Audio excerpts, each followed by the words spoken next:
वर्षा का आशीर्वाद। धनराज के पास 1 एकड़ ज़मीन था।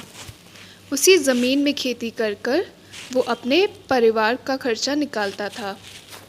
परंतु कुछ महीनों से बरसात का एक बूंद पानी भी उसके गांव पे गिरा नहीं।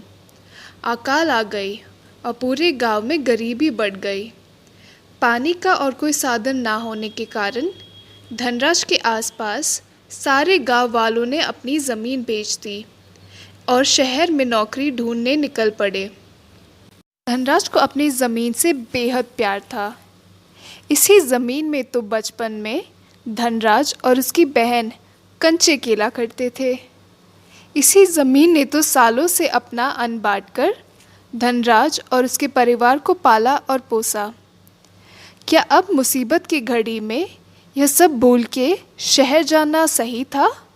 एकदम नहीं। धनराज की बीवी सविता के अलग विचार थे।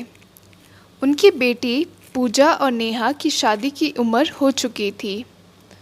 दोनों को शादी करना मंजूर भी था।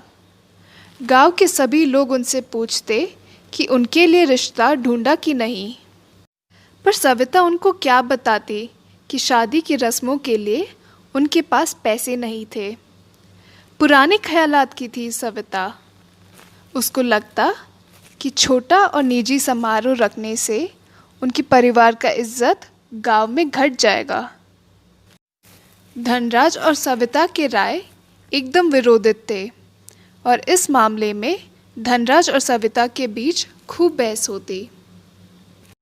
अंत में उन्होंने निर्णय लिया कि अगर इस वर्ष के आखिर तक बरसात ना हो तो धनराज अपनी ज़मीन बेच देगा और वह सब शहर जाके एक नई ज़िंदगी शुरुआत करेंगे।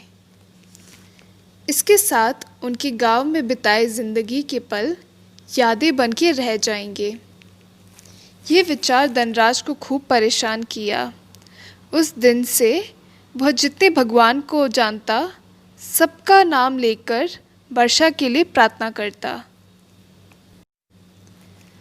तिरुकुरल अध्याय 2 पद्य 14।